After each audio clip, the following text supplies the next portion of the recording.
Hey movers, shakers, and the stuck but curious. I'm Freya Gordon, and this is Good Shift, the podcast that helps you figure out what's next in your career and make a move with confidence. Welcome back, Changemakers. I am so pumped for today's episode because I know so many of you are going to relate to my guest's story. If you're sitting in a job that's fine, but deep down you know there's something else you really want to do, this episode is for you. Chris Harrison spent 15 years working in banking, climbing the ladder, earning good money, and settling into a career that, on the surface, looked like it ticked all the boxes. But underneath it all, he had a childhood dream that never left him: joining the police. Making a major career change is hard enough when you hate your job, but what about when you actually don't mind it? When it's comfortable, when you're well paid, when you've built a solid career out of it? How do you justify walking away from that security to start over in an entirely different field? That's exactly what we're digging into today. Chris finally took the leap, trading corporate life for the police force. We're going to break down why he made the change, how he navigated the fears and financial shifts, and what it's like to actually find fulfillment in your working life and take action to get there. Welcome to Good Shift, Chris. Thank you. It's good to be here. Thank you. It's great to have you on. And funny story, because this is too funny not to share with people. Just before I came down here, I had never met Chris in person. I had to give Chris a call and tell him that I was locked in a toilet, in a public toilet. So I was very grateful at that point for Chris's career shift into the police. I felt like I was in great hands. So I can already vouch that he is, in some ways at least, very good at his job. No, it was good. Yeah, it was lucky that you got out of there before I arrived, because I think the option I would have gone for is just breaking the door down. That's pretty much all we know, unfortunately. Well, I almost wish that someone hadn't come and let me out, because that would have been a lot more entertaining. That's for sure. Okay, Chris, let's talk some shift. hmm So you started in banking straight out of high school. Can you talk us a little bit through how you got into that and what your roles were throughout that time? Yeah, absolutely. So not your typical pathway, I guess. So I'd finished high school, had plans to go into the police. That was always the childhood dream job. So had lined up a police seminar to go to. And my ex-partner at the time, her mother, she worked at the bank and said, hey, look, I've got you an interview next week. I was gutted because going through school, maths was the one subject that I really disliked the most. You're not alone. I'm the same. Yeah, absolutely. And so I was like, oh, this is just going to be horrible. This is not me. I'm going to hate it. She managed to think a step ahead of me and essentially had already organized the job. So I didn't realize at the time that it wasn't a job interview as such. It was a bit of a meet and greet, and I was basically already hired. So there I was working at one of the big 5 banks in New Zealand, and that's where I started. So I started in branch banking, did my first 2 years there. And then after that, those first 2 years in branch banking, you then made a shift. Can you talk about that shift and how that came about? Yeah, absolutely. So branch banking definitely wasn't for me. I got moved up to the head office branch, and funnily enough, what happened there is fell under an amazing manager who did not care about stats or numbers at all. He just wanted his staff and his team to be really happy. And he focused a lot on their strengths. And I think he saw my strength as just being able to have conversations with people. And funnily enough, part of those conversations were we used to deal with a lot of staff from upstairs. And my staff came downstairs and said, hey, look, what do you want to do? Like, what do you want to do with your life? Is this when you were still in the branch banking? Still in branch In banking. the first 2 years? Yeah. So coming up towards the end of the 2 years in branch banking, I said, oh, look, I've always actually really wanted to be a cop. And she said, funny that. There's a guy upstairs who's an ex-cop who has a job going. And I think you'd be a really good fit for it. And the next thing I know, he comes down the following day and has a conversation. And he's like, hey, who do you want to be a cop? I've got a space in my team, predominantly admin stuff at the moment, in the protective security space. It was security services at the time. And he was like, why don't you come work with me? I'll teach you everything about the bank that I know, but more importantly for you, everything I know about the police. He was an ex-detective sergeant, I believe. After having a couple more conversations and doing a bit of a walkthrough with him, just putting trust in him, I guess, and just going, hey, look, if he's seen me, and I know nothing at the moment, and he's willing to take a chance and teach me everything, why not? And so that's sort of what led me into the protective security world. And why do you think those conversations were happening? Were you out there? You've said earlier that you are great at like having conversations with people. Well, you didn't say that, but I implied that. And do you think that's because you were sort of out there having those conversations that you ended up having these, what you call a lucky conversation with people, or were people coming to you? I think it's a bit of both.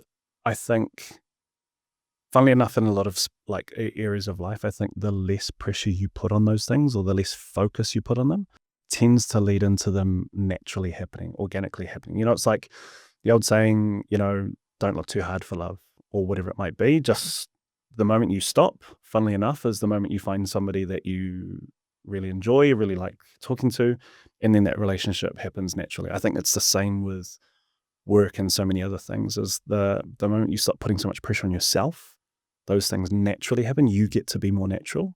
Yeah. And those conversations start happening more naturally as well. Yeah, that's a great comparison. Just, I think when you take the time to stop and be yourself more, then these things can come to you. You're just not forcing the issue, right? Yeah, exactly. So it sounds like good people have played a big part in you getting to where you are today. Can you talk us through how good people have impacted you? And is there any advice you would give to others around making sure they have the right mentorship in place or just being able to connect with people to move forward? Yeah, absolutely. Look, I've been really, really, I say lucky, but I also believe that a lot of things happen for a reason, right? And whether that be at the time that they do or the way that they do, that's sort of how I think about things. The conversations that I've been able to have with people have been a huge part of where I've got to now. Really lucky. I was raised West Auckland, half-caste boy, nothing special. And really, I think the cliche of being raised by the village was a big part of my life. So like the people who have had an impact on me, friends, family, all sorts of people from different walks of life. And I think having the support network there is massive. For me, that came by way of everyone, like having people support you and believe in you is so important, I think, for the mindset. And I think just looking at it from like what's important to you. And for me, the people are real important. Like people in my life, people in the workplace, those are the most important things. And I think that stems a lot to my why. Had a really supportive family, which has been amazing. Most recently, my partner has been incredibly supportive, especially with the shift from banking into the police. That has been a massive sacrifice in terms of like time together, impacts on the relationship, all that sort of stuff, time apart, those sorts of things. And just having her and her support, but just being like mindful of the sacrifice that person's made for you as well, and just wanting to really honor that sacrifice and respect that has been a massive part. Yeah, I love that. So really surrounding yourself with really good people, picking people that are going to be picking you up and pushing you forward to have close to you in your life. And I love what you're saying about your partner and how there's been sacrifices there as well, because it's good for people to think about that. A lot of the time when people are making these shifts, it's taking a pay cut or really increasing their workload or whatever it may be, starting a business, moving into a job that's on shift work or so things like that. So it's good for people to be able to acknowledge and appreciate their support and make sure they're with a person that can allow them to be fulfilling their dreams as well. Yeah, absolutely. I think one of the starting points for me really realizing how important people's influences on me could be was social media. And this was a long time ago. I've been off social media for probably about 10 plus years now. It's a common theme against all my guests. I feel like half of the people I've talked to are not on social media. So it's definitely a movement that way. Yeah, it's an incredible tool if it's used right. And I think at the time, what I was finding was that I wasn't using it right. And the people that I was allowing into my life and into my space weren't using it right for what I needed. So it was a lot of negative stuff on social media. And I just found that I was allowing myself, I should say, to be bogged down by all the negativity on social media. Nothing to do with me directly, but just the way people felt. The things that they were airing on social media was really starting to get me down. And so I chucked the message up on social media and I was like, hey, look, I'm on here to keep in contact with family, friends, share things in a positive way. unfortunately, if I see a lot of positive stuff, I just can't afford to have that come up on my timeline anymore. Don't mean any offense by it, but if you find out that we're no longer friends on social media, doesn't mean I don't like you, doesn't mean we're not friends in real life. It just, I can't be seeing this right now. And that ultimately ended up with me just leaving social media, and I was like, oh, look, it's just better if I don't. Became a real big time waster for me. And that was the shift that I wanted to make. It was like, cool, Yeah. I want to be more mindful of who I allow into sort of my space and how they sort of affect me as well. And I really like the way you're thinking about that. It's like when people are wondering how to make a shift in their career, which can be a huge shift, I talk about that it's putting building blocks in place, smaller steps to make the big shift. And I think something like that you did, making a shift off social media, you're preparing yourself in all these ways to find what fulfills you as a person, to find who you are. It doesn't necessarily have to be like a big shift at the start, all these little things you're doing, which is helping you find what's going to ultimately fulfill you. Yeah, absolutely. I think it's that was sort of one of the first real self-realization moments that I had of going, okay, bit of a light bulb moment. Okay, this is impacting me. I need to do something about it and I need to make a change. So that was one of the first sort of memorable ones for me that sort of led to a lot of the mindset stuff that I later on started changing, which was awesome. Nice. Yeah. Good work. Okay.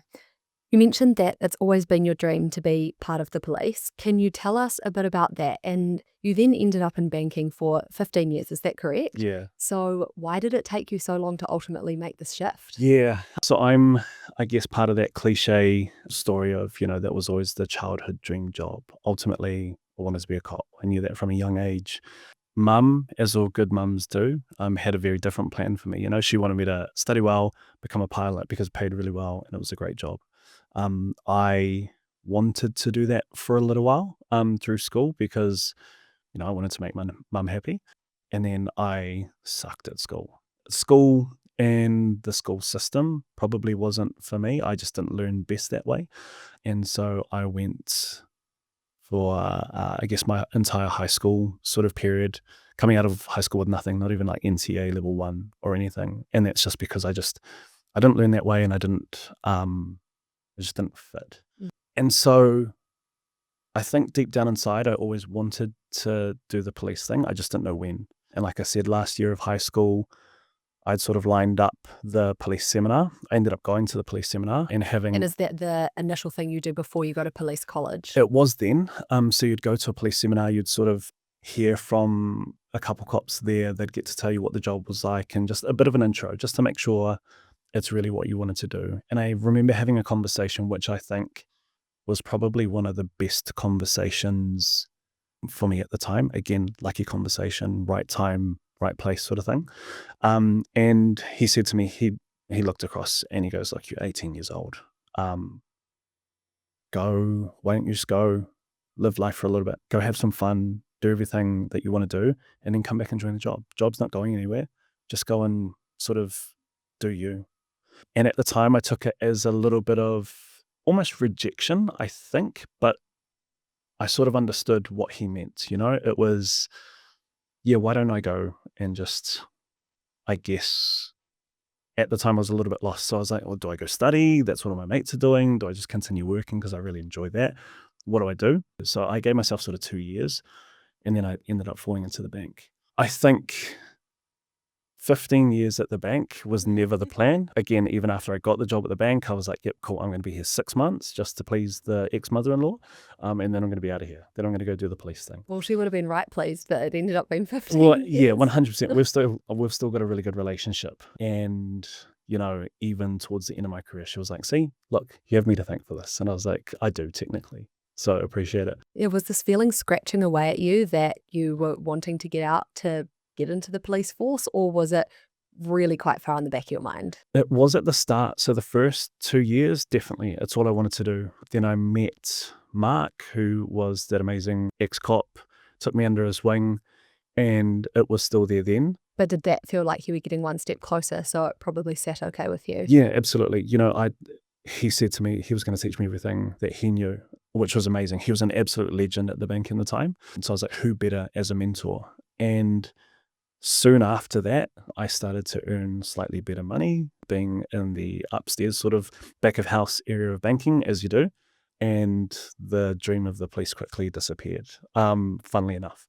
And so it was a bit of a double-edged sword. Every time I got a promotion or a pay rise, I felt that I was getting further away from the police in terms of a financial side. And that's what I was torn with for probably the next 11 years at the bank. Just Right. thinking, this is amazing money. The job's fulfilling. Like, I enjoyed what I was doing and it was great and it was all building experiences. But the more I earned, and the more my lifestyle changed, the less I thought I could go back, because unfortunately policing just doesn't pay. Like, it doesn't pay well. So that financial gap was getting bigger, and I thought it was making me get further away from joining the police and just being able to, I guess, afford to join the police. So when you finally made that decision, how did you get there? And was it these gradual moments of realization? Because you said that at the start, when you jumped into banking, the police was still fresh in your mind and it's something you wanted to do. And then it seems that dream got further and further away for the reasons that you've just mentioned, which we'll go into shortly, because I'm keen to unpack that feeling of getting stuck there. But then how did you get to the point where you eventually made that shift? Yeah, so interestingly enough, the area that I ended up in at the bank, so the protective security space, was, I guess, as close as you could get to policing in terms of a corporate environment. So we would look after things like branch security, building security. We would be the team that responded to all of the bank robberies that would happen and that sort of stuff. So it When was, you say responded in things, you don't mean physically, do you? Because you were in the office. Do you mean on the admin side of things, or you were physically doing all that sort of stuff? so there was a physical response. So we would turn up, and that was more, again, we're not out there chasing robbers or anything from the bank. It was more so there's a lot of stuff that needs to happen in the background post-robbery. So it is, I see. first and foremost, staff welfare, right? And we were a big part of that. Our Cool. staff were involved in something serious. There was a massive staff welfare concern. And we also had an ongoing responsibility to make sure that never happened again, or try at least. Yeah. So we would go out, do branch assessments, make security adjustments, and work with people. Okay, so a ton of correlation between that and what you're doing there. Yeah, absolutely. And I think that's what caused a bit of a delay or a bit of a pushback in terms of wanting to join the police, because I thought, look, I'm getting the best of both worlds here. A little bit of police work, or, fake police work Yeah. going on at the time, and great money. Mhm. And I really found what I was doing fulfilling. I would turn up post-robbery and you'd be able to help people. You'd be able to talk to them. You'd be able to help them feel safe, let them know that we were actually doing something and trying to make sure that never happened to them again. And eventually I just got into a space where I was really comfortable, and I guess no longer being as challenged as I would have liked. And in those sorts of teams, it's a really niche space in the banking world or the corporate world. So there isn't a lot of room to move. And towards the last sort of 5 years of my time at the bank, had a change in manager who was also an ex-cop, and he was amazing as well and really encouraging. And he knew I wanted to be a cop as well. And so he, just like Mark, who had brought me into the team initially, same thing. He was like, look, what can I do to help you get there? What do you want to do at the police? I've got connections, I've got contacts.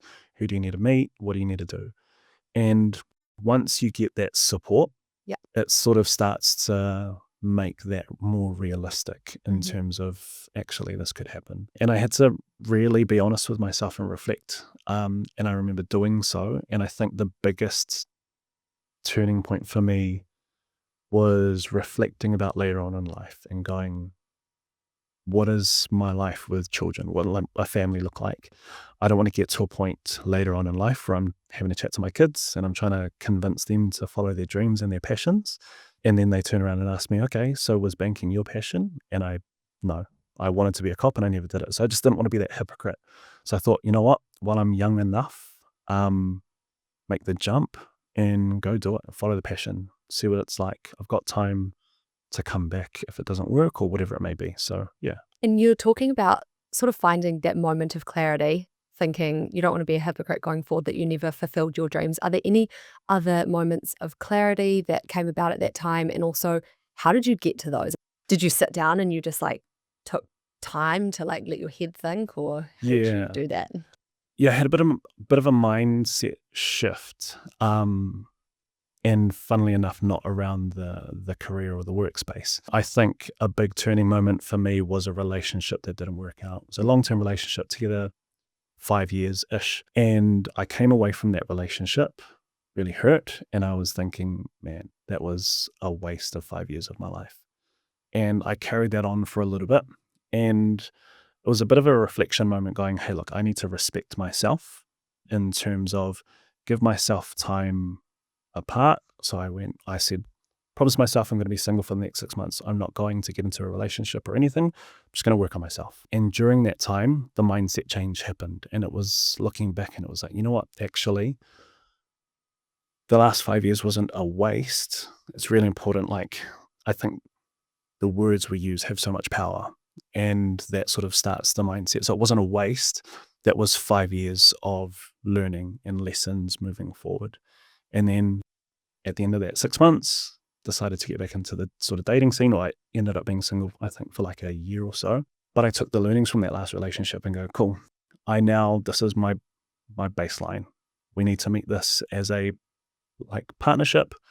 If we don't, then it's not for me, and I'm not going to spend time in that relationship. So really valuing my time. That led on to other things, and that crept into the work life as well, going, hey, look, I'm not going to spend time in a job if I'm not passionate about it, if I'm not fulfilled. And there are a lot of little examples along the way that I picked up from other people's mindsets around it, which I thought were amazing ways to look at things and really like respectful things that I could try and incorporate in my life as well. So yeah. Great. I love how you came there from all of your other learnings and you brought them in to make sure that you can find fulfillment in your work too. Yeah, that was the big mindset change, right? Is like, just because something we deem to be negative happens doesn't mean it is a negative thing. It's just changing the perspective, changing the angle that you look at it from, and going, hey, what's to learn from that situation? And then, some people require more learnings than others. I was definitely one of those people. And so it was like, well, maybe I wasn't ready at the time. You're just trying to put that positive spin on it and just go, cool, stop thinking about it from a negative perspective.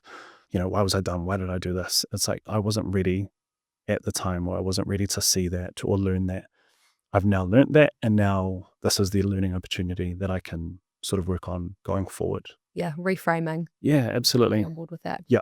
And so when you went to make this shift, you got down to the wire. How did you make the final decision? And tell us a little bit about your resignation and the fears around that. Yeah. So I don't think I had the common fear that a lot of people have when it's leaving a job. I guess your boss was kind of telling you to go. I mean, It really yeah, helps. absolutely. I think especially in the Kiwi sort of world, it's you don't want to disappoint somebody, or you're letting them down by leaving, or whatever Yeah, it might which is be. a fear that a lot of people have. Yep, absolutely. And look, I'd been there for 15 years. That's a big chunk of my life. Yeah. The relationships, you're worried about leaving those or losing those and moving on.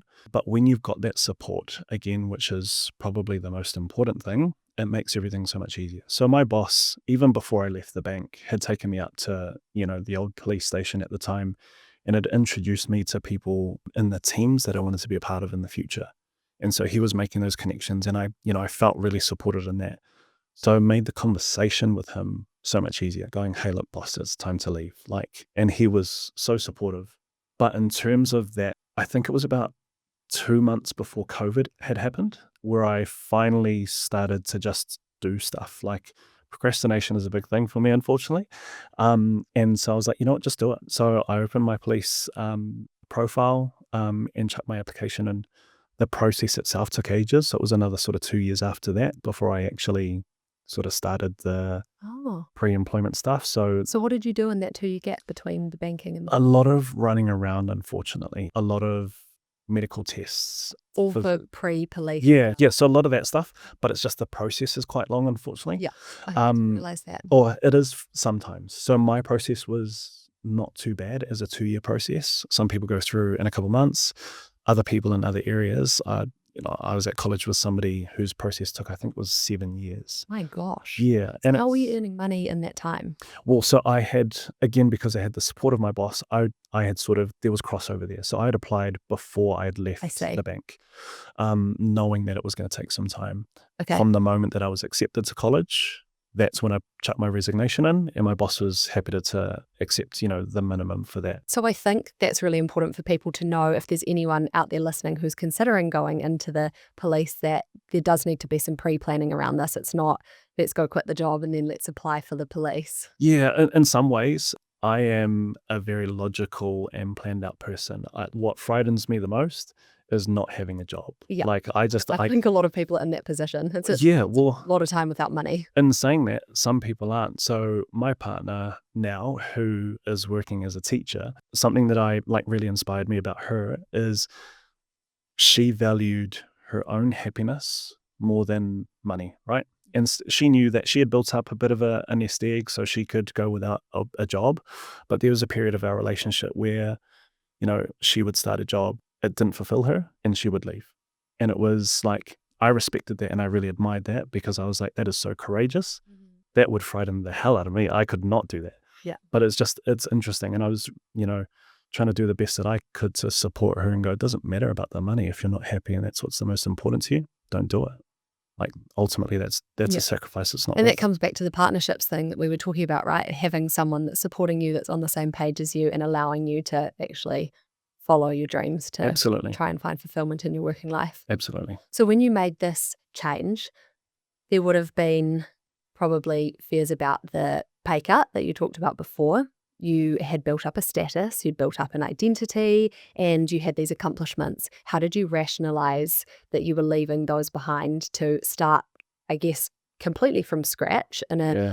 Obviously you had lots of transferable skills, but you were going from having quite a high status at the job that you'd been working at for a long time to being a complete junior in a new role. Yeah, absolutely. I think realistically for me, the money was the only real issue that I had. I'm very fortunate to not care about what others think about me, which I think is a big thing for some. Like, having those external pressures and the peer pressures on people is a massive driver, and I completely understand it, but luckily I'm not one of those people that struggles with that. So the financial side was definitely my main concern. And that was also a big excuse for me for a long time, is going, oh, well, I need to save a whole bunch. I need to make sure I've reached this amount of savings before I make the leap, so I can adjust when it comes to the financial side.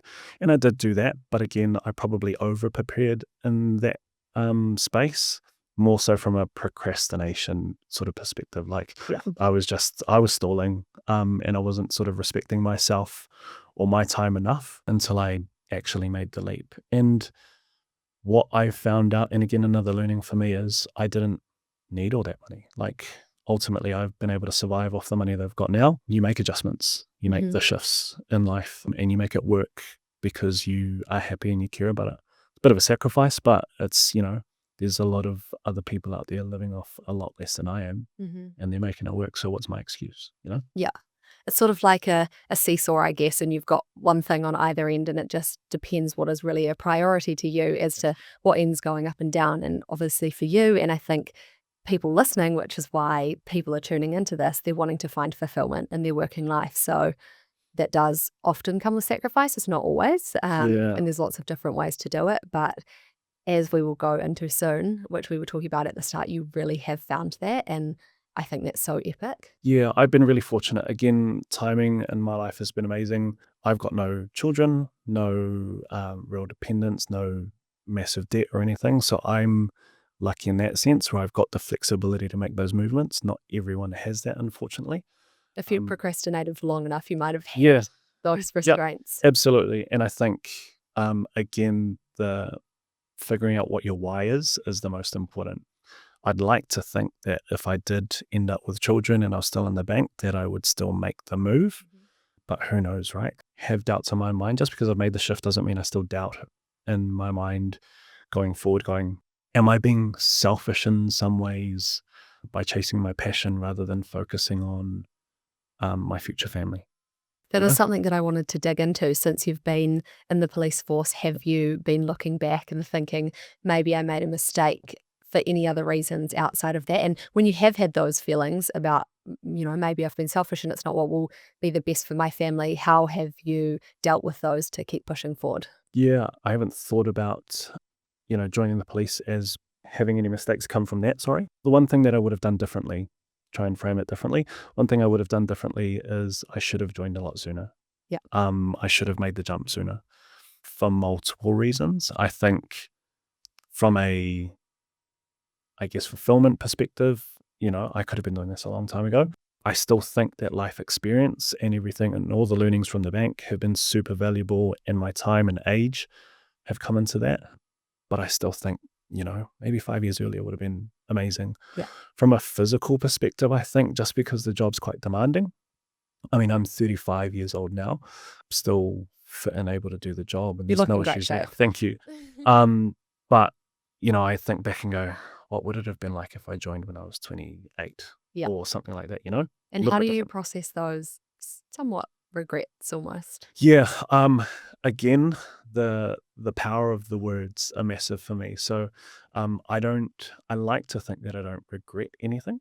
But I look at it. Perfect. Yeah, absolutely. And I look at it from again, the same perspective as I never wasted that time. There were learnings from that time. So yeah, I am where I am at the moment because, I'm supposed to be here. I'm so on board with that. Time is not wasted. Yeah. There is so many learnings that you've taken. A lot of people get to the point, really similar situation to you, where they've spent a long time in a job, they make the change and they're finally feeling so fulfilled. They're like, why didn't I do this earlier? I've wasted so much of my life. But in the same as you reframing learnings, you might not be loving what you did as much now if you hadn't had that other experience as well. You might not have been able to do so well in what you're doing now if you hadn't gained all those skills. And there's just so much to take from every experience we've done in life, even the ones that aren't necessarily positive. Yeah, absolutely. And I think back, I reflect on this and go, if I didn't have that conversation with the guy from the police seminar and I joined at 18 years old, who would I be now if I'd done that? I look at, and I'm not saying there's any issue with it at all, but I look at, I went through college with a 19-year-old, and nothing to do with him specifically. I look back at myself and I go, what was I like at 19? Could I be walking into situations that I do today as a cop and have what I needed to deal with those as a 19-year-old? Did I have the life experience that I needed? Did I personally, from my upbringing and my experiences, did I have what it needed to be? Could I go into a family harm situation and tell 2 40-year-olds who are arguing over their wife and kid, their marriage and their children, what to do and how to fix their relationship? There's no way. So I think, again, the learnings, and I am who I am now because of all of that time and what I've been through. And I think now's the right time. So, yeah. And you're feeling a great sense of fulfillment since you've made the leap, I understand. Yes. Can you talk to us a little bit about what that feels like? And did it feel like there was a weight off your shoulders in your current role? And how does that feel for people who are wanting to see, I guess, the light at the end of the tunnel of going through a hard shift and to know what it feels like when they find their purpose? Yeah. I think policing is one of those things that since I've been in, and I've, again, only been in a very short time, that I think has room for people from all walks of life, right? We are essentially going out into the community and trying to do what we can to help them and make them feel safe. Our community in New Zealand is incredibly diverse. And I think the people we have as police officers should reflect the community we work in, right? So we should also have police officers from every walk of life, every age, that sort of thing. I think, on reflection, I've always been a bit of a protector in ways. I was always running towards the trouble or stepping in when something was happening around me that I didn't think was right. And I don't think that necessarily is what you have to be a police officer, but it's one of the things. It sounds like a really good skill to be able to have. Yeah. I'd be running in the other direction. Yeah, So and some probably not so people well do. suited. Yeah. But that's sort of what my personality type was. And that has served me really well so far in the police. And I hope that sort of serves me well in some of the teams that I want to get into eventually. But I think fulfillment-wise, I distinctly remember a phone call they play to you at college, which is still a little triggering, I guess. It's a little kid making a phone call to the police on the 111 line, and he's calling because his parents are having a domestic violence incident. And you can you can hear the emotion down the phone and the fear. And from the moment the police turn up, you can hear the relief. And this is all just a phone call. So we're just listening to the audio. You can hear the relief in the child's voice. And I think if we can be that for at least one person, we've done our jobs. So I think we've got a really big responsibility, and we're very privileged to have that and be trusted with that in our community. So yeah, I think I go into situations every day thinking, I get to go out and help people. When I turn up, hopefully I can give that person that sigh of relief going, help's here, or I'm now safe, that sort of stuff.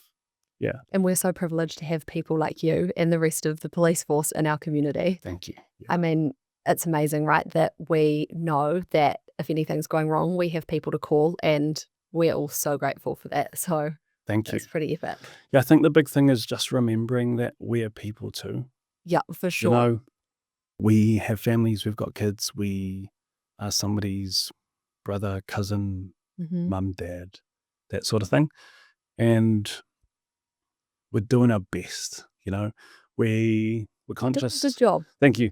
We're conscious that we turn up, for somebody to call 111, they're having a real bad day. And so for us to be able to turn up to that and try and help in that situation is pretty demanding, but it's a privilege for us to be able to try and help people.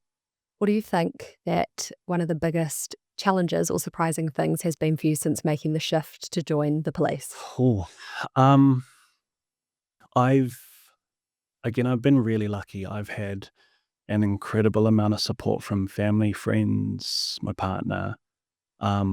So I don't think I've really had any challenges. I'm stoked to hear that. Yeah. And look, it's all just by luck. Again, I think I think a big challenge for people is the effect that policing has on your health. Yeah.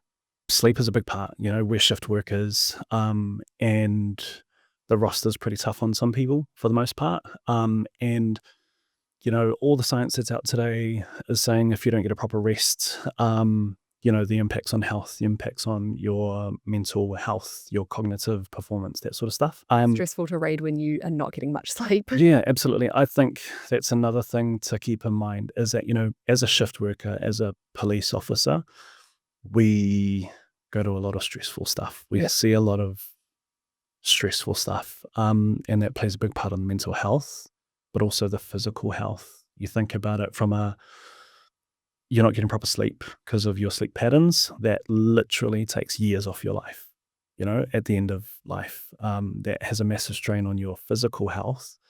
That's a big challenge for some people. I am very fortunate that I can sleep like a brick whenever. That is a rare skill. 100%. So the one, I guess, challenge that most people have, I haven't had to deal with. So I'm yet to find that challenge. I'm sure it's out. 2 years in, right? Yeah, coming up 2 years now. Cool. Yeah. So it hasn't been too bad, actually. Stoked to hear that. Yes.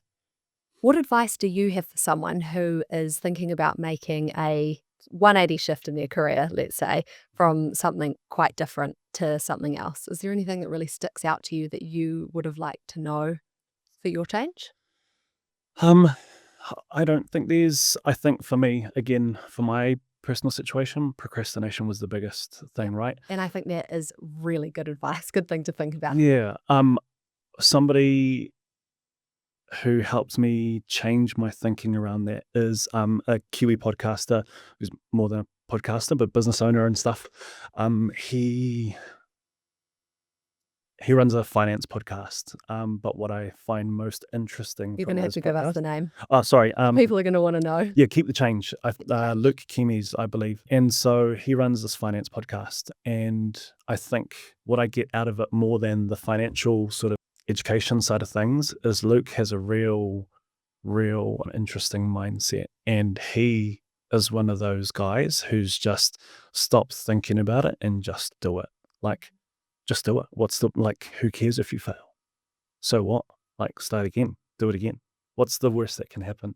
So true. Yeah, so many people say that. Yeah, and that's the thing, right? It's easier said than done. Like, Mhm. it's easy to say it, and for somebody who's had success to go, just do it. Like, Yeah. what are you worried about? To the person who's sitting there thinking, no, this is the most frightening thing I've ever had to face, is a change of career or making a complete shift and trying to take that leap of faith and pursue something that they're really passionate about. But again, just like, unfortunately, you've just got to do it. Like, Yeah, got to rip off the Band-Aid sometimes. Yeah, with absolutely. good prep. But I think Absolutely. that's really relevant what you say, that it's easy to say, but generally the people that are saying it, and you shouldn't be taking advice necessarily from people who say a lot of things that can't do them, but the people that are saying it have done that. Yes, they may now be in a successful position, but it's because they've taken a risk and taken a leap, and that's always a good thing to remember as well. Yeah, absolutely. I think there's there's the sayings like surround yourself with successful people, and like that sort of starts to rub off on you, all of those successes. And it's like, it's clearly worked for them. It's just like it, again, easier said than done, but just try it. Just have the respect for yourself to give it a go. And I think this day and age as well, in terms of surrounding yourself with successful or good people, you don't necessarily have to have them directly in your life. Not everyone has that, but podcasts, books, there's so many other ways to surround yourself with great advice and free advice these days as well. Yeah, 100%. I think one of the other really big mental shifts for me was being conscious of what I consume information-wise. That initially came in the form way back when about social media, not seeing negative posts and things like that, and just taking on board everyone ranting and stuff. That's sort of evolved into now me not, I want to respect myself and respect my time.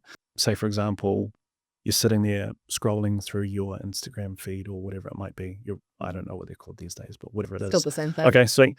That, for my mindset now, that is time that I could spend developing in some way or like taking on more valuable information. My partner hates it, but I am at home. If there's anything that I can do that's hands-free, I've got a podcast playing or something that's like educational or beneficial in the background. I'm washing the dishes and I've got a podcast going, trying to pick up little things. And it doesn't have to be like, educational podcasts all the time, but as long as you're picking up something from it, as long as you're learning something from it.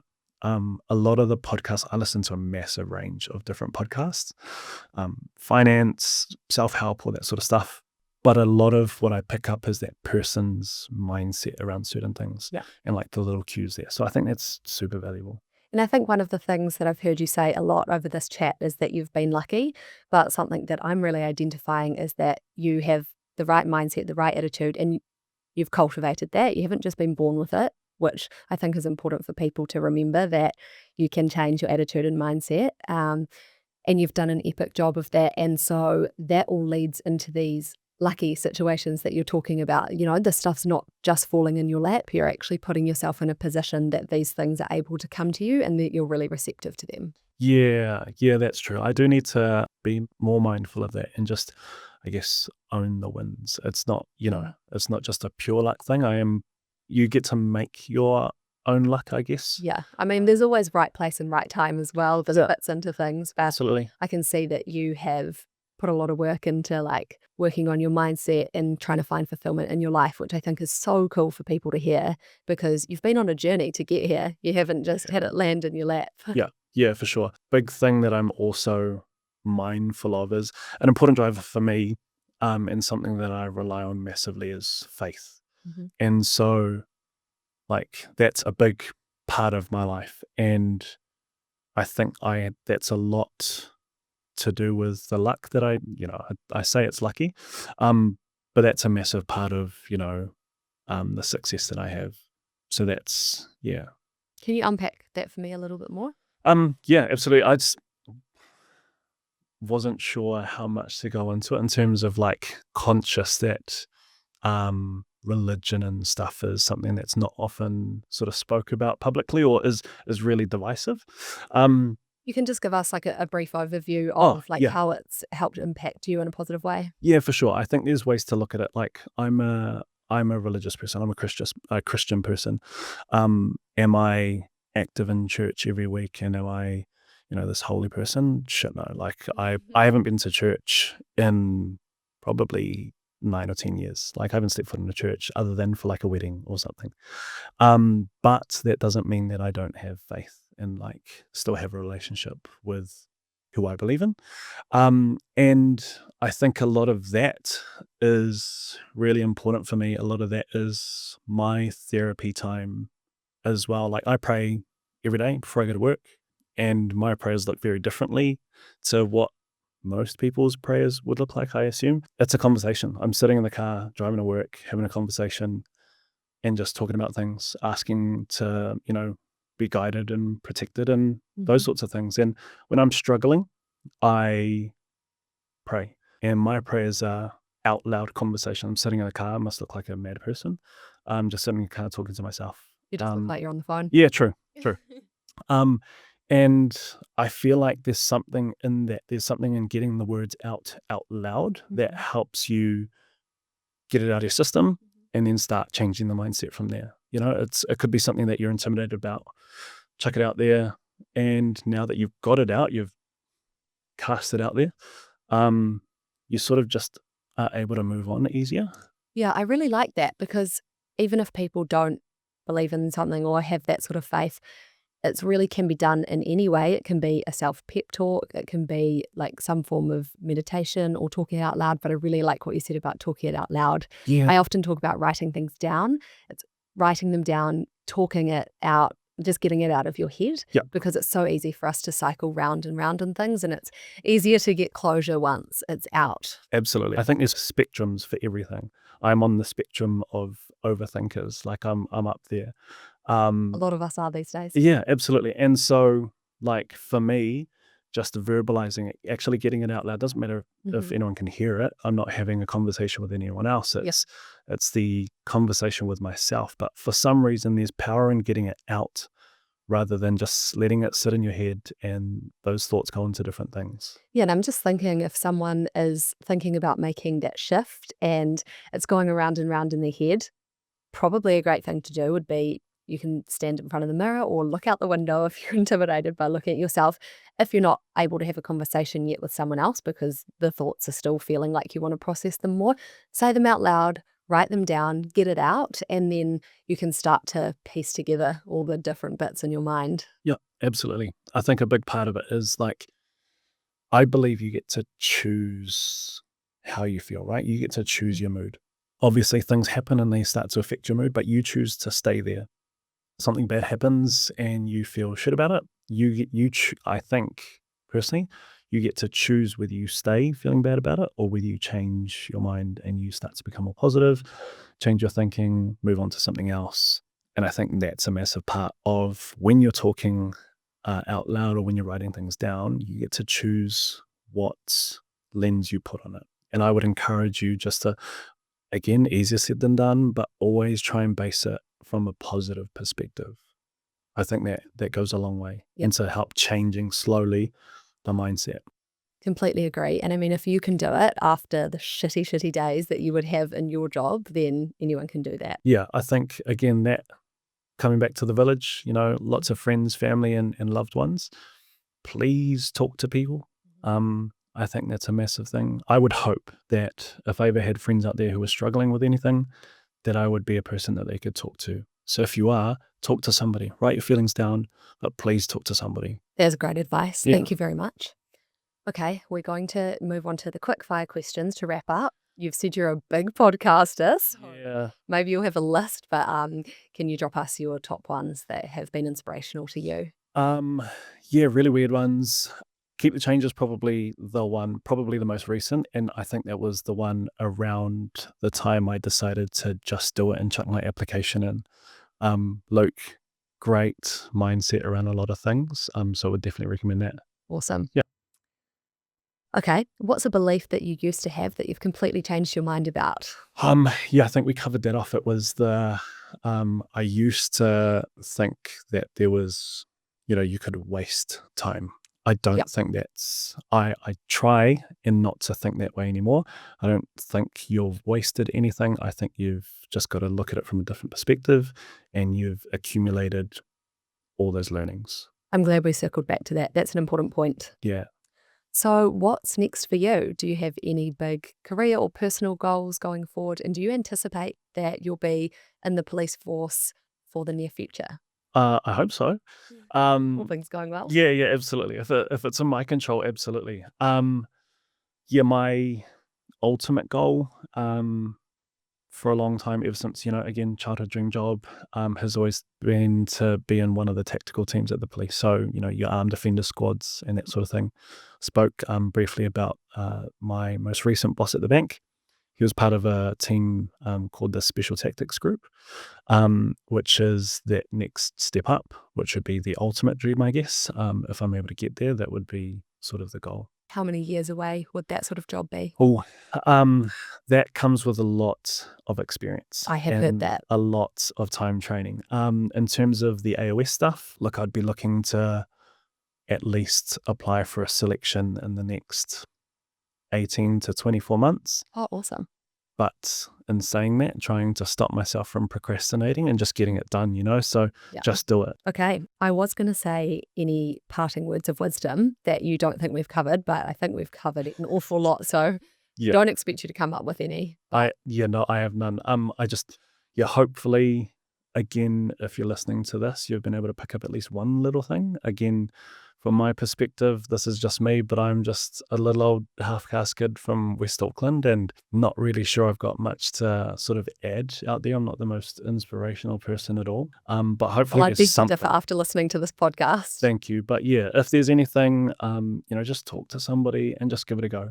Thank you so much, Chris. This has been an amazing chat, and we've covered a range of topics, and you've just given the audience so much to think about, lots of inspiration, and I love that you take the time to reflect and really think things through, and I think that's such a valuable skill that we can all take a lesson from. No, awesome. Thanks, Ray. It's been an honour to be here. Thanks for the opportunity. And I so appreciate you taking time out of your day, and I especially appreciate you coming to save me from my situation earlier. No worries. Cheers.